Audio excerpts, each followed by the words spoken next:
All right, today we're tackling a big one, Hermann Hesse's classic, Steppenwolf. This book is an incredible journey, a deep dive into the mind of a man who's completely at war with himself. And you know what's wild? The world he's struggling with feels just as alienating today as it did when this was written almost a century ago. This, right here, this is the core of the whole thing. It's this haunting image that kicks it all off. It's how our main character, a guy named Harry Haller, sees himself. He's not a man, not really. He's this wild creature, a wolf from the steppes, totally lost and out of place in the tame world of human society. He is the Steppenwolf. So who is this Harry Haller? Well, on the surface, he's a brilliant guy. We're talking about a serious intellectual, an artist, someone with incredibly deep thoughts and feelings. But that's just one side of the coin. He's also profoundly lonely, totally isolated, and just tormented. He's in his late 40s, and he's thought more than other men, as Hesse puts it. But that gift, it's turned into a curse. For him, modern life is just one long, unending source of pain. Okay, so where's all this agony coming from? What's his deal? Harry's own diagnosis of his problem is, well, it's simple, but it's absolutely brutal. He believes he's not one person, but two beings trapped in the same body, locked in a constant, vicious war with each other. And here's how he breaks it down. He's literally carved his own soul right down the middle. On one side, you've got the man. This is his refined, intellectual self, the part that loves high art, Mozart, Goethe. The orderly, bourgeois part of him. But on the other side, that's the wolf. All instinct and savagery, wild, lonely, a creature that absolutely despises rules and polite society. A total clash. And this constant internal battle, it has pushed him right to the edge.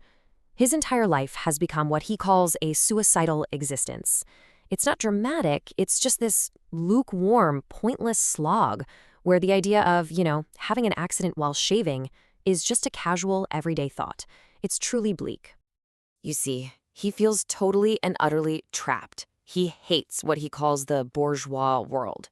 The world of tidy homes, polite conversations, simple happiness. It's all symbolized for him by this perfectly neat little houseplant he sees in his building. He despises it for being so shallow, but he can't escape it either. So he's essentially homeless, spiritually speaking, stuck between a world he hates and this higher world of pure spirit that he just can't seem to reach. But then, here comes the big twist. The book drops this bombshell on us.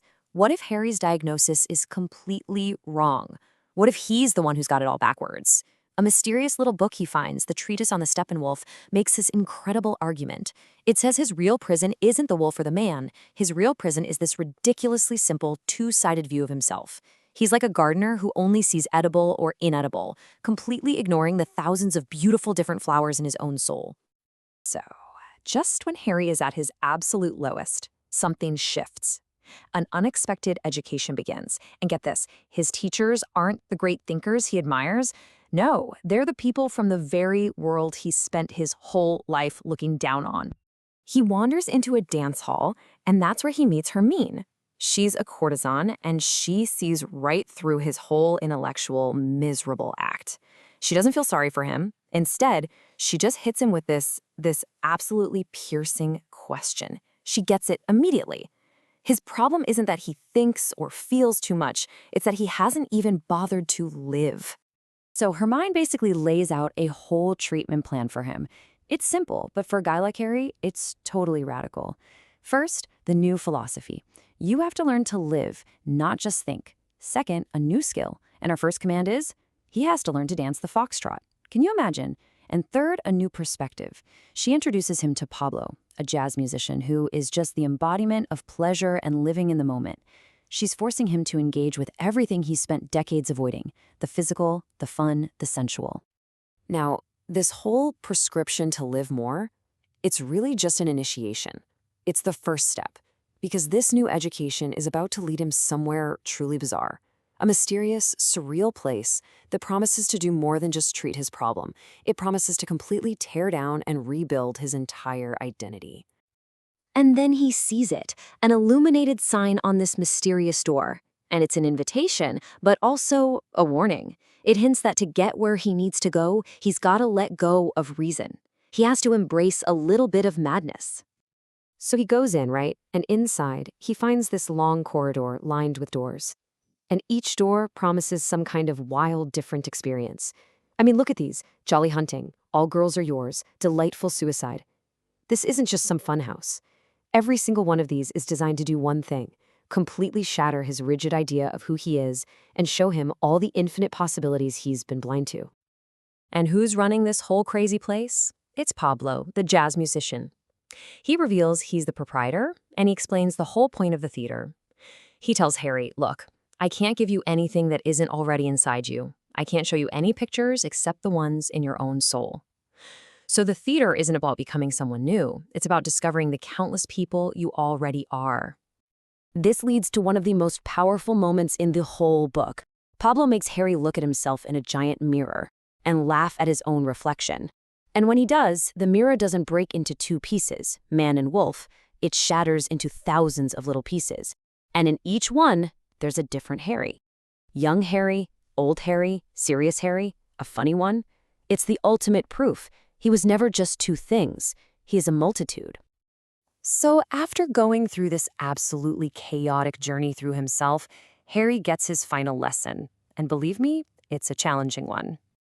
Who gives him this final lesson? None other than the immortal Mozart.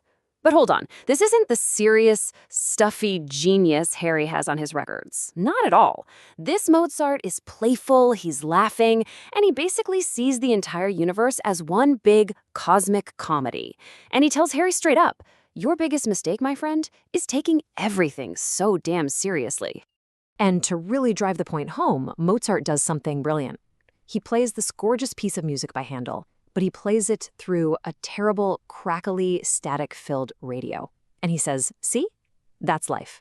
The perfect, divine music is always there. That's the ideal, but we only get to hear it through the messy, distorted, imperfect channel of reality. So what's the big lesson here? It's this. The goal isn't to try and escape the messy reality of life, to find some perfect, quiet ideal.